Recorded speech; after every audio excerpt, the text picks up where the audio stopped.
From the time really I was in high school, I started to see that fundraising, especially as a student, could be a way to contribute no matter what it is that you're good at or what you care about. My older brother told me about this film called The Rough Cut. It's a documentary made by the founders of Invisible Children. They went to Uganda, stumbled into the situation of child soldiers happening there. It was the first time that I had really been hit over the head with, wow, the world is bigger. There's more going on. People need support.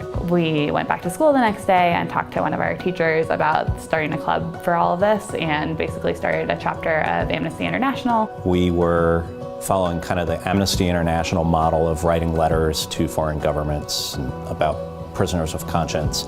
And she came in with another group of students in her class, and they wanted to do things. So we had students that would do car washes and bake sales. When it's for something good and for something that you care about, you are asking them to join you. You're asking them to be a part of what you believe in. Senior year, we did a walk for Uganda and raised about $5,000. The movie stated something that these children would walk 3.2 miles to get to their classrooms, and they would do it at night. So we went out on the B&A trail and we did a walk that was 3.2 miles. And it was a great success, and we repeated it year after year. I definitely think I learned a lot from my early days in fundraising that has stuck with me.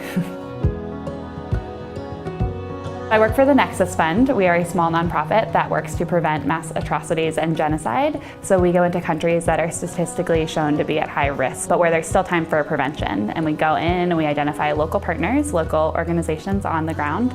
We ask them, what do you need to prevent violence in your communities? And then we fund those efforts.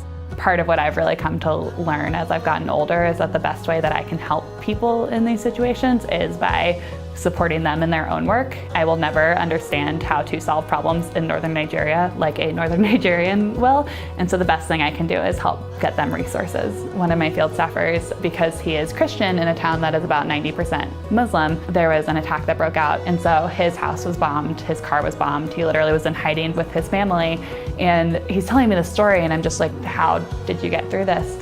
And his response is, well, I started a nonprofit. So he runs programs with youth where they play soccer, and they're from all different religions and they're on all different teams together, and that's how they build dialogue and peace through soccer. I was just so impressed because I was like, how did you take this really awful experience and turn that into something so powerful? And he just kept saying, you know, I just believe love is the key to blocking hatred. We have to do more. I've traveled a lot and I've been very fortunate to be abroad a good amount, but I had never been in places that have been faced with such fear and such violence. So the trip was equally heartbreaking and inspiring. They're just so strong and so resilient. That really motivates me to do what I can. And I think that it's my duty to give back to people that literally just don't have the same opportunities, not through any fault of their own, not through anything they've done, but because they got dealt a different hand. To be dealt that hand of cards, I just can't imagine. And there are things that we can do to prevent that. So it kills me that we're not doing more, and I just get so motivated and so fired up to try to make the world a better place in that way. I just think that Maggie really saw that need, that as, you know, humans, we should be reaching out and helping each other. It makes you feel good that you're doing something that is meaningful. You don't do work like this for glory or recognition, but I care a lot about it, and I know that what I'm doing is making a difference in the world. Being a teenager is really hard. You go through a lot and are learning a lot about yourself and growing up a lot, and so to have a really supportive family of teachers that look out for you and take care of you and challenge you to do more and then kind of set you free into the world, equipped with everything you need, it's really wonderful. Severna Park really gave us the options to pursue our dreams. Maggie, Leahy, Severna Park High School, class of 2007.